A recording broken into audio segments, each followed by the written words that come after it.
कहानी की शुरुआत में हमें एक फैमिली को दिखाया जाता है जो हंसी खुशी अपनी जिंदगी गुजार रहे होते हैं, लेकिन उन्हें पता नहीं था कि कुछ ही मिनट बाद उनके साथ कुछ ऐसा होने वाला है जिसके बारे में सोचने से भी डर लगता है। जब पति पत्नी अपने बातचीत में मसरूफ थे, तभी अचानक उन्हें बाहर से लोगों की चीखने चिल्लाने की आवाजें सुनाई देने लगती हैं। जब वो दोनों घर से बाहर निकले तो उन्होंने देखा कि बाहर लोगों के बीच हलचल मची हुई है। लोग अपने अपने घरों को छोड़कर भाग रहे थे, जैसे कुछ बड़ा होने जा रहा हो। जेसन और बेथ ने देखा कि हमारे पड़ोसी भी घबराए हुए जल्दी जल्दी अपना घर खाली कर रहे हैं। जेसन ने पड़ोसी से पूछा कि आखिर वजह क्या है, तुम लोग क्यों घर छोड़कर जा रहे हो?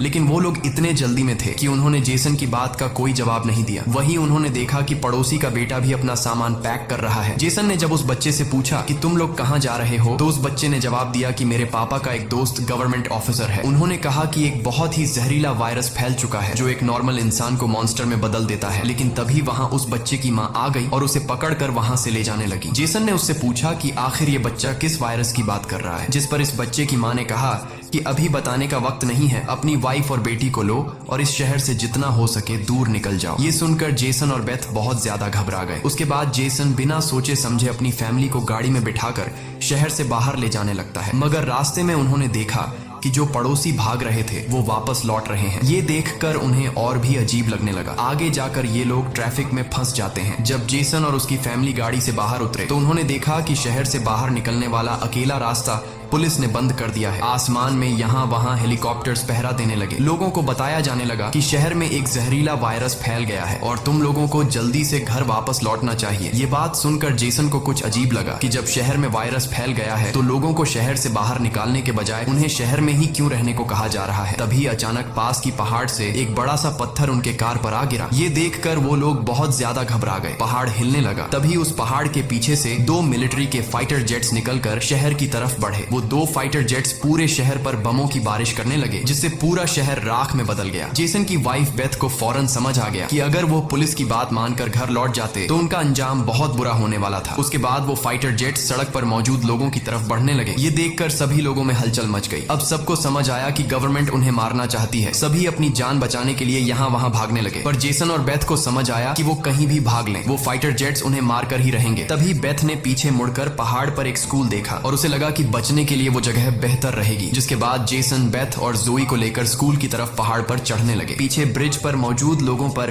फाइटर जेट्स बम गिराने लगे। ये तीनों तेजी से दौड़ते हुए स्कूल तक पहुंच जाते हैं और खुशकिस्मती से वहां उन्हें एक टनल मिल जाता है और बम धमाके से कुछ ही सेकंड पहले वो जल्दी से उस टनल में घुस जाते हैं। जैसे ही बंकर का दरवाजा बंद हुआ, ऊपर एक जोरदार धमाका हुआ, लेकिन खुशकिस्मती से ये लोग बंकर के नीचे थे और इनकी जान बच गई। मगर इनके लिए हैरानी की बात ये थी कि आखिर ये कौन सा वायरस था कि गवर्नमेंट को शहर के सभी लोगों को मारना पड़ा। वो लोग कुछ भी नहीं समझ पा रहे थे। बस उन्हें ये पता चल चुका था कि अगर जिंदा रहना है तो चुपचाप बंकर में जिंदगी गुजारो। लेकिन इनके लिए परेशानी की बात ये थी कि आखिर ये लोग यहाँ कब तक जिंदगी गुजारेंगे और उन्हें पेट भरने के लिए खाने पीने का क्या करना होगा। अच्छी बात ये थी कि वहाँ ढेर सारा एक्सपायरी खाना रखा हुआ था जो 3 लोगों के लिए काफी लंबे समय तक चल सकता था। जेसन की वाइफ बेथ बहुत ज्यादा परेशान थी। वह अपनी बेटी जोई के बारे में सोचने लगती है कि अगर ये बीमार हो गई तब इसका क्या करेंगे। और बेथ दरवाजा बंद करते समय उसका हाथ भी लग गया था जिसमें काफी गहरी चोट आई थी। वो दोनों इस बात को लेकर भी घबरा रहे थे कि कहीं इस जहरीले वायरस ने उनकी बॉडी पर भी अटैक न कर लिया हो। मगर अभी ये सोचने का वक्त नहीं था। उन्हें अब इस बंकर को सेफ बनाना था ताकि ऊपर बंकर का दरवाजा कोई खोल न सके। जेसन ने लोहे की जंजीर से बंकर का दरवाजा मजबूती से बंद कर दिया और तय किया कि अब उन्हें यहीं पर छिपकर जिंदगी गुजारनी है। लेकिन जमीन के नीचे रहने का जीवन आसान नहीं था। हर दिन वही एक जैसा खाना, पीने के लिए कीचड़ से भरा हुआ पानी और खाली समय में वह ताश खेलते। बाहर की दुनिया से उनका पूरी तरह से कनेक्शन कट चुका था। कई दिनों तक यहाँ रहने के बाद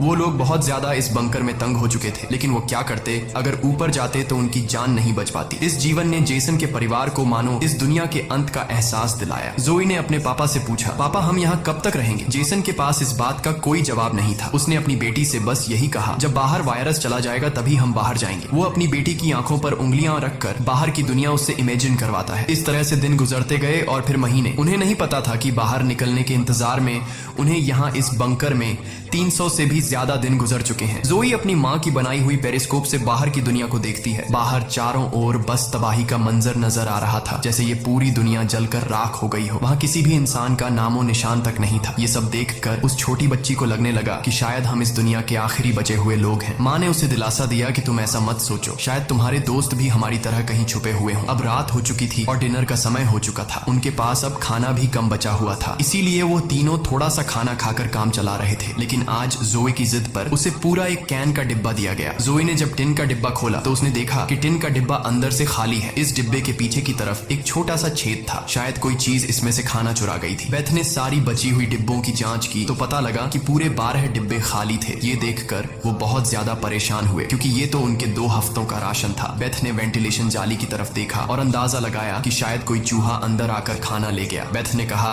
कि अगर ये चूहा है तो इसे जल्द मारना पड़ेगा, नहीं तो ये हमारा सारा खाना बर्बाद कर देगा। बेटी के उदास चेहरे को देख जेसन ने उसे दिलासा दिया कि छोटी छोटी बातों से परेशान मत हो, अगर खाना खत्म हो भी गया तो मैं ऊपर जाकर कुछ सामान ले आऊंगा। अगले दिन जब जोई अपनी माँ के साथ ब्लॉक्स में खेल रही थी तभी पीछे से हल्की सी आवाज आई। जोई ने जब पीछे मुड़कर देखा तो एक चूहा फिर से टिन फूड चुराने घुस आया था। इससे पहले कि वो चूहा भाग जाता, जोई ने फौरन अपने पेरेंट्स को बुलाया। आज उन्हें इस चूहे को हर हाल में मारना था। जेसन गुस्से में चाकू निकालकर उसे टुकड़े टुकड़े करने के लिए आगे बढ़ा, लेकिन वो छोटा सा चूहा बहुत तेज निकला। वो जेसन के वार से खुद को बचाते हुए निकल भागा और टेबल पर रखी लालटीन को भी गिरा दिया। जैसे ही वो अपने बिल में घुसने वाला था तभी बेथ ने अचानक झपटा मारा और चूहे को मार दिया। वो सब चूहे को मारने की खुशी मना रहे थे कि दूसरी तरफ लालटीन के गिरने से धीरे धीरे आग बढ़ने लगी। जेसन दौड़कर उस लालटेन को बंद करने लगा, लेकिन वो लालटेन बहुत गर्म था, जिससे जेसन का हाथ जल गया और लालटीन का शीशा फटने पर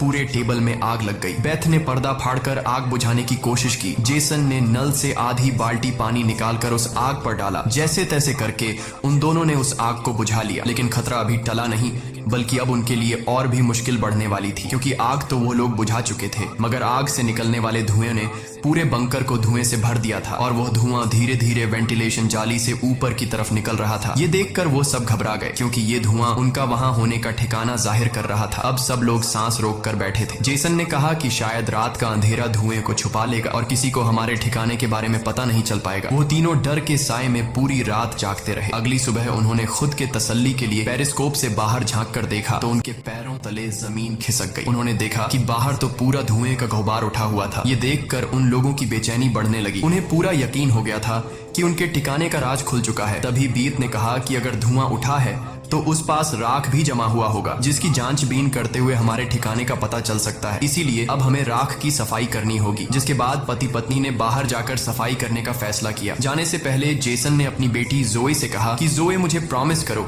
कि बाहर से चाहे तुम्हें आवाज आए या फिर कुछ भी हो जाए, बस तुम्हें बाहर नहीं निकलना है। बेटी से वादा लेने के बाद उन्होंने दरवाजे की जंजीर खोली, बाहर की आवाजों को ध्यान से सुना और जब यकीन हुआ कि बाहर कोई भी नहीं है तब दोनों ने मिलकर बंकर का दरवाजा खोला और बाहर निकल गए। अब उनकी बेटी अकेली अंदर रह गई। वो अपने पेरेंट्स का इंतजार कर रही थी, लेकिन बहुत देर तक इंतजार करने के बाद भी जब उसके माता पिता वापस नहीं आए तो उसने स्टूल पर चढ़कर दूरबीन से बाहर के हालात देखने लगी। जल्द ही उसने देखा कि उसके माता पिता बंकर के दरवाजे को छुपाने की कोशिश कर रहे थे, लेकिन तभी जोई ने कुछ ऐसा देखा जिससे उसकी सांसें गले में अटक गई। उसने देखा कि दूर जंगल में एक काली परछाई तेजी से उनकी तरफ बढ़ रही है। बच्ची ने जोर से चिल्लाकर पापा को पीछे देखने को कहा, लेकिन दूरी बहुत ज्यादा थी। उसके माता पिता सुन ही नहीं पाए। घबराहट में बच्ची अपने डर को भूल गई और सीढ़ी पर चढ़कर बंकर से बाहर निकल आई। बाहर आते ही उसे एहसास हुआ कि उसके माता पिता अब वहां नहीं थे। बच्ची ने बेचैनी में जोर जोर से अपने माता पिता को पुकारना शुरू किया। तभी पीछे से अचानक उसका मुंह किसी ने दबोच लिया। ये कोई और नहीं बल्कि उसकी माँ थी।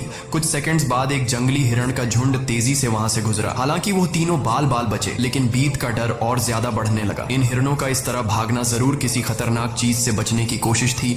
सबको खतरे का अंदाजा हुआ और वो तेजी से वापस बंकर की तरफ भागे और बंकर के अंदर घुस गए। जेसन ने लकड़ी की पट्टियों से बंकर का दरवाजा बंद किया और लोहे की जंजीर से उसे कसकर बांध लिया और सबको बिल्कुल खामोश रहने का कहा। तभी उन्होंने ऊपर से कदमों की धीमी आहट सुनी। ऐसा लग रहा था कि जैसे कोई बंकर के दरवाजे की तरफ आ रहा हो। वो कई मिनटों तक लगातार बंकर के ऊपर इधर उधर घूम रहा था। ये तीनों आहिस्ता कदमों से बंकर के दरवाजे से हटकर आगे की तरफ जाने लगे और शायद अब तक ऊपर जो भी था उसे भनक नहीं लगी थी कि नीचे बंकर में कोई है। डर के मारे जोए रोने लगी। बीत उसे चुप कराती है और कहती है कि अगर आवाज बाहर तक गई तो सब खत्म हो जाएगा। वो वो तीनों धीरे धीरे बंकर के दरवाजे से काफी आगे बढ़ चुके थे। वो बंकर के दरवाजे से इसलिए आगे बढ़ रहे थे कि अगर कोई ऊपर से बंकर का दरवाजा खोल भी दे तो नीचे उसे हम नजर नहीं आए। लेकिन तभी जोई ने जो गुड़िया हाथ में उठाई थी उसकी रस्सी एक स्क्रू में फंस गई। वह स्क्रू धीरे धीरे ढीला होने लगा। ये देखकर जेसन और बीत की सांसें अटक गई, क्योंकि वह रस्सी गुड़िया में लगी आवाज के स्विच से जुड़ी थी। इससे पहले कि वह कुछ कर पाते, वह स्क्रू एक झटके से निकल गया और उसी पल तेजी से गुड़िया के अंदर से आवाजें आने लगी। जेसन ने फौरन उस गुड़िया को चीर डाला और उसके अंदर स्पीकर को तोड़ दिया। लेकिन अब बहुत देर हो चुकी थी। ऊपर जो चीज उनका पीछा कर रही थी उससे उनकी भनक लग चुकी थी। अचानक ऊपर से जोर की टक्कर की आवाज आई और फिर भारी कदमों की गूंज सीधा बंकर के दरवाजे के ऊपर रुक गई। उसने आखिरकार उनका ठिकाना ढूंढ ही लिया और उसे खोलने की कोशिश करने लगा। वह बंकर के ढक्कन को जोर से धकेल रहा था और जंजीरों से बंद होने के बावजूद खतरा साफ महसूस हो रहा था। और ऊपर के राक्षस को पता चल चुका था कि जरूर नीचे कोई मौजूद है। हालांकि वह दरवाजा मजबूत जंजीरों से बंद था, लेकिन उस चीज की भयानक ताकत के सामने वह जंजीरें एक एक करके टूटने लगी। यह देखकर जेसन को पता चल चुका था कि दरवाजा अब ज्यादा देर टिक नहीं पाएगा। इसलिए वो तेजी से अंदर भागा और वाटर पंप का पाइप उखाड़ने लगा। यहाँ बेथ ने भी हिम्मत दिखाई और सीढ़ी पर चढ़कर अपने शरीर का वजन इस्तेमाल करते हुए चैन को खींचकर दरवाजा बंद रखने की कोशिश करने लगी। लेकिन फिर भी लोहे का ढक्कन धीरे धीरे खुलने लगा। तभी उसी वक्त दरवाजे के ऊपर एक काला साया नजर आया, जिसकी आंखें एक बल्ब जैसी चमक रही थीं, जैसे उन तीनों की मौत ऊपर से उनको देख रही हो। जेसन ने बिना सोचे पाइप से उस पर हमला कर दिया, जिससे वो पीछे गिर पड़ा। जेसन ने जल्दी से वो पाइप दरवाजे में फंसाकर दरवाजे को बंद कर दिया और वो चीज वहां से भाग जाती है। लेकिन जेसन का शरीर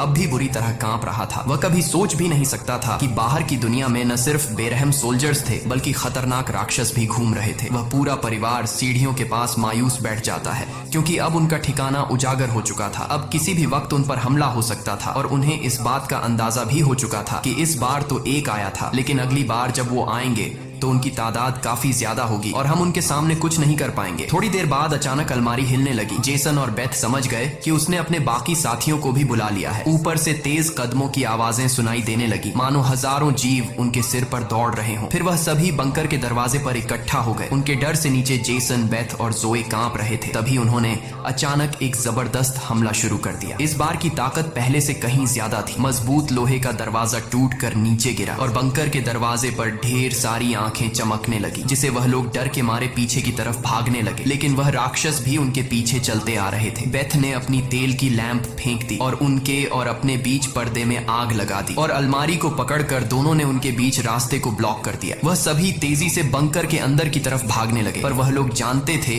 कि यह सब उन्हें ज्यादा देर नहीं रोक सकते। उनके पास अब बचने का कोई रास्ता नहीं था। तभी बच्ची को जमीन की ओर खुलने वाला एक वेंटिलेशन दिखाई दिया। जेसन ने ताकत से उसे तोड़ा और पूरी जान लगाकर अपनी पत्नी और बेटी को बाहर की ओर धकेल दिया। लेकिन जब खुद बाहर निकलने की कोशिश की तो तंग जगह के कारण वह अटक गया। दूसरी तरफ राक्षस उसकी ओर बढ़ रहे थे। अब जैसे तैसे करके जेसन को यहाँ से निकलना था। उसे कोई दूसरा रास्ता नजर नहीं आया, इसलिए उसने अपने कंधे की हड्डी तोड़ डाली, जिससे वह दर्द से चीखने लगा। पर जल्दी से वह खुद को संभाल कर वेंटिलेशन में घुस गया। बेथ बिना समय गवाए पूरी ताकत से जेसन को बाहर खींचने लगी। जेसन जैसे ही बाहर निकलने ही वाला था, तभी एक विशाल जीवी ने आकर जेसन के पैर को पकड़ लिया। जेसन समझ गया कि अब उसका बच पाना नामुमकिन है। अब भाग निकलने की कोई उम्मीद नहीं थी। जेसन ने अपनी पत्नी से आंखें मिलाते हुए कहा कि जो भी हो जाए जोए को कुछ नहीं होने देना, और अगले ही पल वह राक्षस उसे बंकर में खींच लेता है। लेकिन जेसन बंकर में राक्षस से डरने के बजाय उनसे कहता है कि आओ देखता हूँ तुम में कितना दम है। बेथ और जोए ने जब नीचे देखा तो बंकर में से तेज चीखने की आवाजें आ रही थी। बेथ समझ गई कि उसका पति उन्हें भागने का समय देने के लिए लड़ रहा है। वह दर्द में भी अपनी बेटी को लेकर वहां से निकल पड़ी और राक्षस से बचते हुए वह काफी दूर आए। लेकिन भागते भागते उन्हें कुछ अजीब महसूस हुआ। उन्होंने देखा कि जो हाईवे बाहर की दुनिया तक खुलता था, अब वहां ऊंची दीवार खड़ी थी, यानी अब इस शहर से कोई भी बाहर नहीं निकल सकता है। तभी वहां हेलीकॉप्टर दूर से उड़ता हुआ आया। जब बेथ ने पीछे मुड़कर देखा तो वह एक आर्मी हेलीकॉप्टर था। वह हेलीकॉप्टर तेजी से उनके पास आकर उन पर अपनी तेज स्पॉटलाइट चमकाई। ये दोनों जैसे ही वहां से भागने वाले थे, तभी ऊपर से उन पर एक बड़ा जाल आ गिरा, जिसमें ये दोनों फंस गए। वह दोनों हर एक संभव तरीके से जाल से खुद को छुड़ाने की कोशिश करने लगी, लेकिन जाल ने इन दोनों को बुरी तरह से जकड़ लिया था। बेथ ने जाल की जाली के बीच से देखा कि कुछ हरी आंखों वाले काले साए उनके पास आ रहे हैं। तभी यहाँ हमें कहानी का असल राज मालूम हुआ। ये जो बंदूक थामे पीली आंखों वाले लोग जिसे हम राक्षस समझ रहे थे, ये असल में कोई एलियन या फिर वायरस से इन्फेक्टेड लोग नहीं थे, बल्कि ये तो मिलिट्री के सोल्जर्स थे जो गैस मास्क और नाइट विजन ग्लासेस लगाए हुए थे। वही आंखें जिसकी पीली चमक उन्हें किसी दूसरी दुनिया का दिखा रही थी। लेकिन सवाल आता है कि आखिर आर्मी वाले इन लोगों के जान के दुश्मन क्यों बने हुए थे। ये सारा राज आपको आगे की थोड़ी सी बची हुई स्टोरी में मालूम पड़ जाएगा। अब बेथ और जोए दोनों इन सोल्जर्स के कंट्रोल में थे। इनमें से एक सोल्जर ने एक बड़ी सी इंजेक्शन निकाली और दोनों के गले में बारी बारी से चुभा दी। जब इनके ब्लड को टेस्ट किया गया तो पता लगा कि ये दोनों भी जहरीले वायरस से इन्फेक्टेड हैं, जिसका मतलब कि ये दोनों इस धरती के लिए एक खतरा हैं, यानी अब इन्हें मार दिया जाएगा। असल में जब वायरस पहली बार फैला था तभी इस छोटे से शहर के कई लोग इसकी चपेट में आ चुके थे। ये वायरस हवा से फैलता था और ये वायरस एक इंसान से दूसरे इंसान को बहुत ही जल्दी लग जाता। इन्फेक्टेड लोग खुद भी नहीं जानते थे कि वो बीमार है और गवर्नमेंट के पास इस वायरस को रोकने का कोई एंटीडोट नहीं था। इन्फेक्टेड लोगों को मारने के अलावा गवर्नमेंट के पास दूसरा कोई रास्ता नहीं था। बेथ रो रो कर कहती है कि प्लीज मेरी बच्ची को जाने दो। जब बेथ ने देखा कि ये सोल्जर्स उसकी छोटी बेटी को भी नहीं छोड़ने वाले तो वो पूरी तरह गुस्से में आ गई। उसके चेहरे पर काले निशान उभरने लगे, लेकिन इससे पहले कि वो कुछ कर पाती एक सोल्जर की गर्दन से खून का फव्वारा फूट पड़ा। वो कोई और नहीं बल्कि मौत से लौट कर आया जेसन था। दरअसल बंकर में जेसन मरा नहीं, बल्कि वहां वो खुद पर कंट्रोल खोकर वहां सभी सोल्जर्स को मार डाला। उस वक्त वो बहुत ज्यादा गुस्से में था। चेहरे पर काले निशान और आंखें गुस्से से लाल थीं